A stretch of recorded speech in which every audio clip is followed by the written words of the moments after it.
శివ సంబంధంలో 3 మాటలు వాడతారు. ఒకటి ఆయన శివుడు, 2 సజ్జోజాత ముఖము ఉన్నవాడు, 3 అసుతోషుడు. ఈ 3 మాటలు అర్థమైతే అసలు మహాశివరాత్రి అనేటటువంటి తిథికి ఉన్నటువంటి విశేషం ఏమిటో అర్థమవుతుంది. ఆయన శివుడు. శివుడు అంటే మంగళప్రదుడు, శుభప్రదుడు, కళ్యాణకారకుడు, శోభనకారకుడు, మంగళకారకుడు అని గుర్తు. ఆయన ఎప్పుడూ భక్తులైనటువంటి వారికి మంచి చెయ్యడం వినా, ఉపకారం చెయ్యడం వినా, అపకారం చెయ్యడం అనేటటువంటిది తెలియని స్వరూపం ఏముంటుందో అటువంటి భగవత్ స్వరూపానికి శివ అని పిలుస్తారు.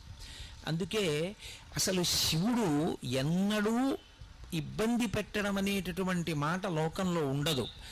అందుకే మంత్రపుష్పం చెప్పినప్పుడు చెప్తూ ఉంటారు, ఈశాన సర్వ